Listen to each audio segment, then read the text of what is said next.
کچھ نہیں ہو سکتا اب۔ اس نے وقت کے گزرنے کا احساس مجھے دلایا تو میں نے واقعی اس کے جانے کے بعد خود کو آئینے میں دیکھا۔ واقعی اب میں 22-25 سال کا نوجوان نہیں تھا۔ پھر مہرو کوئی میری دور پرے کی خالہ تو نہیں، میری بہن ہے، میرے لیے کچھ اچھا ہی سوچا ہوگا۔ یوں مجھ جیسے پریکٹیکل اور حقیقت پسند بندے نے خود کو قسمت پہ چھوڑ دیا، اور یوں میری زندگی کا وہ حسین ترین دن آ گیا جس کے خواب صرف لڑکیاں ہی نہیں لڑکے بھی دیکھا کرتے ہیں۔ میں جب اپنے کمرے میں داخل ہوا تو گلاب کے پھولوں کی معطر خوشبو نے مجھے مسحور کر دیا۔ گھونگھٹ میں لپٹا وجود کچھ مزید سمٹ گیا۔ میں جو اس کی ایک جھلک دیکھنے کے لیے بے تاب تھا، مجھے یہ گھونگھٹ کھٹک رہا تھا، مگر مجھے فلمی سین کریٹ کرنے سے بھی نفرت تھی۔ لہٰذا میں نے شہزادی سے کہا کہ وہ اپنا گھونگھٹ خود ہی اٹھا لے۔ اس نے بھی بڑے تابیداری سے گھونگھٹ الٹ دیا۔ ہائے ہائے، میری ماں جائی نے مجھ سے جانے کس جنم کا بدلہ لیا۔ میرے اندر کچھ ٹوٹ کر دور تک بکھرتا چلا گیا۔ ہائے بیچارہ میرا نازک دل، خالہ نے تو کہا تھا خوبصورت ہے۔ کاش میں نے شہزادی کو ایک بار دیکھ لیا ہوتا۔ اس کا رنگ اچھا خاصا سانولا تھا، اس پر خوب پینڈو سا میک اپ، سرخ غرارہ، سب زہر لگ رہا تھا اس پہ۔ میں نے ضبط کی آخری حدوں کو قابو کر کے وہ بریسلٹ جس کے سرخ نگوں سے میرے ارمانوں کا خون چھلک رہا تھا، منہ دکھائی کے طور پہ اسے دیا اور سر درد کا بہانہ بنا کر جلتی آنکھوں پہ ہاتھ رکھے لیٹ گیا۔ اور وہ کتنی ہی دیر تک اس بریسلٹ کو ہاتھ میں تھامے گم سم سی بیٹھی رہی۔ پھر ولیمے کی اگلی صبح مجھے کچن سے پراٹھوں کی خوشبو آتی ہوئی محسوس ہوئی تو میں نے بیڈ کی دوسری جانب دیکھا جو خالی تھا۔ ظاہر ہے مہرو تو مہمانوں کے ساتھ ہی رات میں رخصت ہو گئی تھی۔ خالہ کی طبیعت ٹھیک نہ تھی تو پھر ناشتہ شہزادی نہیں بنانا تھا۔ میں شرمندہ شرمندہ سا کچن کی جانب بڑھا۔ وہ پراٹھے بنانے میں مگن تھی۔ اس کے لمبے سیاہ بال چوٹی کی صورت میں تھے، چہرہ میک اپ سے عاری تھا۔ لٹیں جھوم جھوم کر چہرے پہ آتی تو وہ انہیں جھٹک کر اوپر کرنے کی کوشش کرتی۔ نگاہوں کی تپش محسوس کر کے پلٹی تو میں گھبرا سا گیا۔ اس کی آنکھوں میں حیرانی تھی۔ میں نے کبھی اتنی خوبصورت آنکھیں نہیں دیکھی۔ آپ مجھے اٹھا دیتی تو میں باہر سے۔ وہ میری بات پہ مسکرائی۔ 3 پراٹھے بنانے میں دیر ہی کتنی لگتی ہے۔ سادگی میں کھڑی مجھے دیکھتی یہ لڑکی نہ جانے کیوں مجھے اس لمحے دنیا کی خوبصورت ترین عورت لگی۔ میں اپنی سوچ پہ گھبرا کے پلٹا۔ ناشتے کے بعد اس نے پورے گھر میں جھاڑ پونچھ کی، جھاڑو لگائی اور گھر کو چمکا کے رکھ دیا۔ گرمی کے دن تھے لہٰذا خود حال سے بے حال ہو گئی۔ سامنا رنگ مزید کالا لگ رہا تھا، کہیں سے بھی وہ 2 دن کی دلہن نہیں لگ رہی تھی۔ تبھی بیل بجی تو میں چونکا، مگر مجھ سے پہلے شہزادی ہاتھ میں جھاڑن پکڑے دروازے پہ موجود تھی۔ میرا آفس کولیگ اپنی وائف کے ساتھ کھڑا مسکرا رہا تھا اور میں شرمندہ سا شہزادی کا تعارف کروا رہا تھا جو گھر کی مالکن کم اور ماسی زیادہ لگ رہی تھی، مگر شہزادی مطمئن سے انداز میں مسز بخاری سے مل رہی تھی۔ گورے رنگ میں نک سک سے تیار ہوئی گلابی ساڑی میں ملبوس مسز بخاری آنکھوں میں طنز لیے تحقیر سے شہزادی کو دیکھ رہی تھی۔ میرا خون میری رگوں میں کھولنے لگا، اور میں سچ کہتا ہوں میں نے مسز بخاری جیسی فضول آنکھیں اس دنیا میں کہیں نہیں دیکھی۔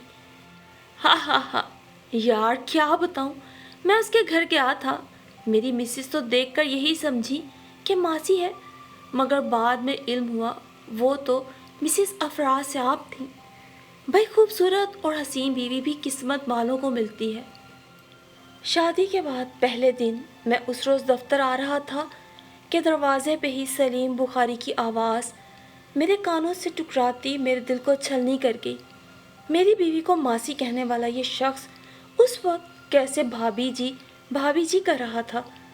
کمرے میں داخل ہونے سے پہلے ہی سلیم کی آواز پر میں الٹے قدموں دفتر سے نکل گیا۔ ادھر ادھر آوارہ گردی کرنے کے بعد گھر پہنچا تو شہزادی کو پھر سے کام میں مصروف پایا۔ وہ کھانا تیار کر رہی تھی جبکہ پورا گھر وہ چمکا چکی تھی، ہر شے کرینے سے رکھی تھی۔ ایک ماہ میں اس کی صفائی کی عادت تو مجھے اپنا گرویدہ بنا چکی تھی، لیکن اس وقت میرا دماغ غصے کے باعث کھول رہا تھا اور دل چاہ رہا تھا ہر شے تہس نہس کر دوں۔ اور پھر سچ میں جس شے کو میں زمین پہ پٹک سکتا تھا اٹھا کے پٹکا۔ شہزادی کمرے کے دروازے پہ حیران پریشان کھڑی تھی، سرخ رنگ کے بھاری کامدار سوٹ میں، دونوں ہاتھوں میں چوڑیاں بھری تھی، ہونٹوں پہ سرخ رنگ کی لپسٹک لگی ہوئی تھی۔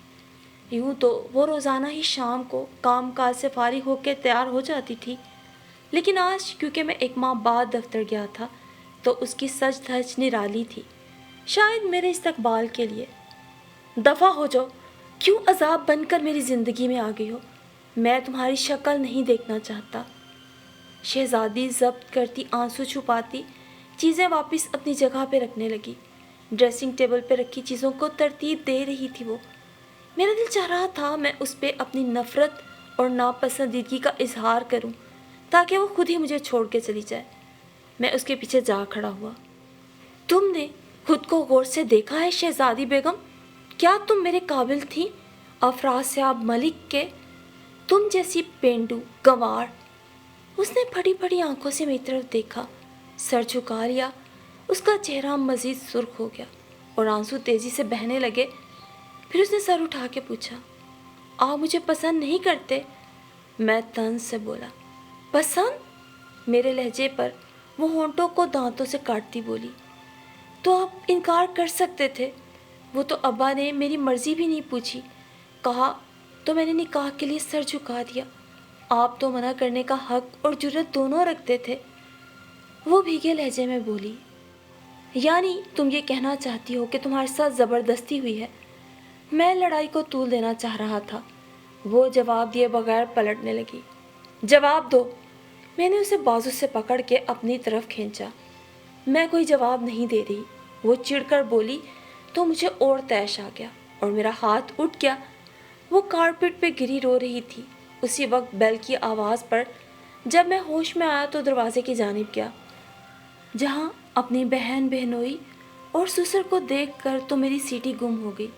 انہیں ڈرائنگ روم میں بٹھا کر میں کمرے کی جانب دوڑا۔ شہزادی ابھی بھی رونے کا شغل فرما رہی تھی۔ تمہارے ابا آئے ہیں، میرا اتنا کہنا تھا کہ وہ رونا دھونا بھول کر ڈرائنگ روم کی جانب دوڑی اور میں اس کی پھرتی پہ جز بز ہو کے رہ گیا۔ میری انگلیوں کے نشان شہزادی کے گالوں پر سب حقیقت میرے سسر کو بتا گئے۔ اندر جانے کی تو مجھ میں ہمت نہ تھی۔ سسر گرج چمک کے بولے، اس کی یہ مجال کہ میری بیٹی پہ ہاتھ اٹھائے۔ میری بہن بھی اس صورتحال پہ گھبرا گئی۔ یہ تو میں نے سوچا بھی نہ تھا کہ شہر کے پڑھے لکھے جاہل بھی ہوتے ہیں۔ کتنے ارمانوں سے بیٹی دی تھی کہ پڑھا لکھا بندہ ہے، گاؤں کے ان پڑھ لڑکوں کی طرح ذرا ذرا بات پہ اس پہ ہاتھ نہیں اٹھائے گا۔ یہی سوچ کر اپنی دھی گاؤں میں نہیں بیاہی۔ میں لے جا رہا ہوں اپنی بیٹی کو، مجھ پر بیٹی کی دو روٹیاں بھاری نہیں، وہ اٹل لہجے میں کہتے اپنی رندھی آواز چھپا گئے۔ مجھ میں اندر جھانکنے کا بھی حوصلہ نہ تھا، میں واقعی دل سے شرمندہ تھا۔ پھر وہ شہزادی کو لے گئے۔ مہرو مجھ سے سخت ناراض ہوئی اور گرج برس کر وہ بھی اپنے گھر چلی گئی۔ اور یوں میری زندگی سے شہزادی کا باب ہمیشہ ہمیشہ کے لیے بند ہو گیا۔ وہ شہزادی جسے میں نے ایک کڑوی گولی سمجھ کے نگل لیا تھا، لیکن جو ہرگز بھی میرے ساتھ چلتی اچھی نہ لگتی تھی۔ میری بہن کو کم سے کم اتنا خیال تو ہونا چاہیے تھا کہ میری بیوی میرے ساتھ چلتی سجے اور میرے دوست اسے مذاق کا اور تضحیک کا نشانہ نہ بنائیں۔ شہزادی جب سے گئی تھی مجھے خوش ہونا چاہیے تھا، مگر جانے کیوں مجھے اپنا ہی گھر کاٹ کھانے کو دوڑ رہا تھا۔ اتنا شور شرابہ تو پہلے بھی نہ تھا، مگر جیسی تنہائی اب تھی مجھے وحشت سی ہونے لگی۔ اس کی چوڑیوں کی کھنک، قدموں کی چاپ سے میرے کان کافی مانوس ہو چکے تھے۔ 2 دن میں گھر کا حشر نشر ہو گیا تھا، کوئی چیز اپنی جگہ پہ نہ تھی۔ میں آفس کی تیاری کرتا جب زور زور سے چیختا، شہزادی 1 کپ چائے، تو اپنی بے خودی پہ خود حیران ہو گیا کہ شہزادی بی بی 1 ماہ فقط ایک ماہ میں مجھے اپنا کس قدر عادی بنا گئی۔ جب چوڑیوں کی مانوسی کھنک میرے کانوں میں گونجنے لگی اور تصور صرف 2 مہندی لگے ہاتھوں اور حیران سی آنکھوں میں جھانکنے لگا تو میری سوچ مجھ پہ حاوی ہونے لگی۔ لگتا تھا کہ میں شہزادی کی محبت میں گرفتار ہو چکا تھا۔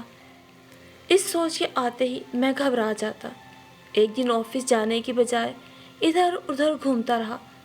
قرار پھر بھی نہ ملا تو آفس ٹائمنگ ختم ہوتے ہی سلیم کے گھر جا پہنچا۔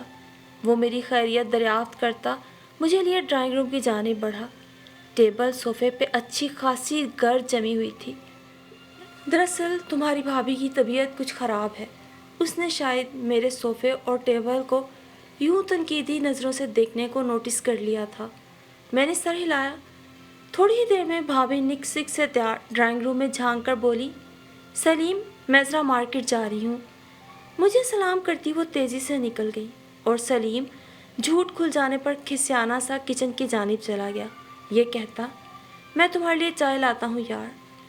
میں اسے روک نہ سکا کہ چائے کی طلب بہرحال مجھے ہو رہی تھی۔ جب اسے گئے کافی دیر ہو گئی تو میں اس کے پیچھے ہی کچن کی جانب ہو لیا۔ اس کی حالت پر مجھے ہنسی آ گئی۔ روتے ہوئے بچے کو گود میں اٹھائے ایک ہاتھ سے فیڈر بنانے میں مصروف تھا۔ سنک میں گندے برتنوں کا ڈھیر اور کچن کی ابتر حالت پہ وہ شرمندگی سے بولا، وہ یار دراصل آج کام والی ماسی نہیں آئی اس لیے۔ پھر قدر توقف سے بولا، یار تمہاری بھابھی یہ سب کام کرنے سے صاف انکار کر دیتی ہے۔ ہمارا شروع میں کئی بار جھگڑا بھی اسی بات پر ہوا تھا، پر اب میں نے سمجھوتا کر لیا ہے۔ وہ تو صاف انکار کر دیتی ہے۔ میں نے پہلے یہ کام نہیں کیا، اب کیسے کر سکتی ہوں؟ سلیم کافی رنجیدہ نظر آ رہا تھا۔ چلو چھوڑو یار، ہر کسی میں کوئی نہ کوئی خامی یا کمی ضرور ہوتی ہے، کوئی بھی مکمل نہیں ہوتا۔ یہ جملہ بول کر میں اپنی نظروں میں خود ہی چور بن گیا، کیونکہ شہزادی میں یہی خامی تھی کہ وہ بہت زیادہ خوبصورت نہیں تھی۔ بس گاؤں کے ماحول میں اتنا وقت گزارنے کے بعد اس کا پہننا اوڑھنا، بات چیت کا انداز بھی دیہاتیوں جیسا ہی ہو چکا تھا۔ میں سوچنے لگا، اگر وہ شہری لڑکیوں کے جیسے تراش خراش کے لباس پہنے، میک اپ کرے، سٹائل سے رہے تو کتنی مکمل ہو جائے میرے لیے۔ پھر ایک دم خیال آیا، اگر وہ بھی مجھے اپنے پسند کے سانچے میں دیکھنا چاہے تو کیا میں ڈھل جاؤں گا اس میں؟ نہیں، ہرگز میں ایسا نہیں کر پاؤں گا۔ اور پھر جیسے اس آخری خیال نے تو میری سوچ کے تمام پر کاٹ دیے۔ کیا میں مسز سلیم بخاری جیسی بناوٹی بیوی برداشت کر پاؤں گا؟ اس سوچ نے مجھے بے چین کر دیا اور میں چائے پیتے ہی سلیم سے اجازت لیتا اٹھ کھڑا ہوا۔ ساری رات میں نے بے چینی سے کروٹیں بدلتے گزاری۔ اگلے دن میں نائٹ کوچ میں سوار گاؤں کی جانب چل پڑا۔ جب گاؤں پہنچا تو صبح کے اجالے پھیل چکے تھے۔ ہرے بھرے کھیت، درخت، ہر شے نکھری نکھری لگ رہی تھی، اور اس کی وجہ میرے دل کا موسم تھا۔ میں مسرور سا کبھی سیٹی بجاتا اور کبھی گنگنانے لگتا۔ گاؤں کے چھوٹے چھوٹے گھروں سے آتی پراٹھوں کی خوشبو نے میری بھی بھوک جگا دی۔ شہزادی کے گھر کے دروازے پہ میں کھڑا دروازہ بجانے کے بارے میں سوچ ہی رہا تھا، میرے ہاتھ ہوا میں ہی معلق رہ گئے اور اندر سے آتی آوازوں نے مجھے گہرے پاتال میں گرا دیا۔ سارے پنڈ کے لوگ میرا مذاق اڑاتے ہیں کہ بڑی بیاہی تھی شہر میں بیٹی، اگلے ہی دن گھر آ بیٹھی۔ میرا تو کسی کام میں دل نہیں لگتا۔ تو تمہیں کس نے کہا تھا بیٹی کو لے کے چلے آؤ؟ ارے لڑائیاں جھگڑے کہاں نہیں ہوتے۔ روتے روتے میری سانس ایک دم پھٹ پڑی۔ تو تم نے کون سا بیٹی کی تربیت اچھی کی ہے؟ ارے اگر وہ غصے میں تھا تو آگے سے چپ رہتی، نہ زبان چلاتی، کیا ضرورت تھی؟ میں ان کے اس بیان پہ حیران رہ گیا کہ شہزادی بیچاری نے تو میرے سامنے اف تک نہیں کی تھی۔ بالآخر میں نے دروازہ بجایا۔ دروازے پہ شہزادی کھڑی تھی، چہرہ میک اپ سے آری، سوجی ہوئی آنکھیں، دکھ کی اذیت ان دونوں آنکھوں سے عیاں تھی۔ وہ شاید والدین کی گفتگو سنتی رو رہی تھی۔ مجھے دیکھتے ہی خوشی سے چیخی، ابا، اماں، اور مجھے راستہ دے کر اندر دوڑ پڑی۔ بڑے آنگن میں کرسی پر بیٹھے میرے سسر مجھے دیکھتے ہی بڑی خوشی سے اٹھے تھے۔ اب سسر اور ساس مجھ پہ واری صدقے جا رہے تھے اور میں حقیقتاً ان سے معافی مانگ رہا تھا۔ اور زندگی میں یہ کام تو مجھے بہت مشکل لگتا تھا، غلطی ہو یا نہ ہو معافی مانگنے کا، مگر اس کام کے ہوتے ہی جو سکون، جو راحت ملتی ہے وہ لفظوں میں بیان نہیں کی جا سکتی۔ میں معافی مانگ کر خود کو بہت ہلکا پھلکا محسوس کر رہا تھا۔ میرے سسر کچھ ضروری اشیاء لینے چل دیے۔ میری نگاہیں بار بار پراٹھے بناتی شہزادی میں اٹک رہی تھی، جو سادہ حلیے میں چہرے پہ آتی لٹوں کو بار بار اوپر کرتی، ساتھ ساتھ آنسو بھی پہنچ رہی تھی۔ احساس شرمندگی اور احساس جرم میری روح کو کچوکے لگا رہا تھا۔ میری ساس دیوار سے جھانکتی پڑوسن کو اپنے داماد کے آنے کا بتا رہی تھی۔ تھوڑی دیر میں وہ خود بھی برقع سنبھال کر پڑوسن کی طرف چل دی۔ شہزادی نے میرے سامنے دھری چھوٹی سی میز پہ گرم گرم پراٹھے اور مرغی کا سالن رکھا۔ شروع کریں، میں لسی لاتی ہوں۔ وہ مجھ سے بالکل ناراض نہیں لگ رہی تھی۔ وہ پلٹی تو میں نے اس کا ہاتھ تھام لیا۔ مجھے معاف کر دو اور گھر چلو۔ وہ آنسو روکتی، ضبط کرتی، فقط اتنا ہی کہہ پائی، جی۔ اس کی کلائیاں چوڑیوں کے بنا بہت سونی لگ رہی تھیں۔ سادہ سے حلیے میں بھی وہ میرے دل کو بہت اچھی لگی۔ میں نے اس کے دونوں ہاتھ تھام لیے۔ تم نے چوڑیاں کیوں نہیں پہنی؟ آپ کے بنا مجھ پہ ہار سنگھار کیا جچتا؟ اور وہ گھبرا کے بولی، ابا نہ دیکھ لیں، میرے ہاتھ تو چھوڑ دینا۔ میں نے اس کی گھبراہٹ پہ لطف لیتے ہوئے ہاتھ مضبوطی سے پکڑ لیے۔ اس کی پلکیں بار بار اٹھتی اور جھک جاتی اور میں بے خودی کے عالم میں اس کھیل کو دیکھتا رہا۔ کاش یہ پل یہیں رک جائے۔ میری سحر میں ڈوبی آواز پر وہ سرخ پڑ گئی۔ بھلا سلیم کی الٹرا ماڈرن بیوی میں وہ گر کہاں جو شرم و حیا کی اس دیوی میں ہے؟ دروازے کے کھٹکے پر وہ شرما کر اندر بھاگی اور میں کھسیا کر جلدی جلدی پراٹھے کے نوالے بنا کر منہ میں رکھنے لگا۔ میرے سسر مسکراہٹ چھپاتے میز پر کھانے پینے کی چیزیں رکھنے لگے۔ اگلے دن میری ساس محلے میں میرے آنے کی خوشی میں قرآن خوانی کی دعوت دینے چل دی تو سسر اپنے دوستوں کو میرے آنے کی اطلاع دینے۔ شہزادی گھر کے کام نمٹانے میں مصروف تھی اور میں چارپائی پہ بیٹھا سوچ رہا تھا کہ مکمل تو کوئی بھی نہیں ہوتا، ہر کسی میں کوئی نہ کوئی خامی تو ہوتی ہے۔ صرف اللہ اور رسول صلی اللہ علیہ وآلہ وسلم کی ذات ہی اکمل ہے، کامل ہے۔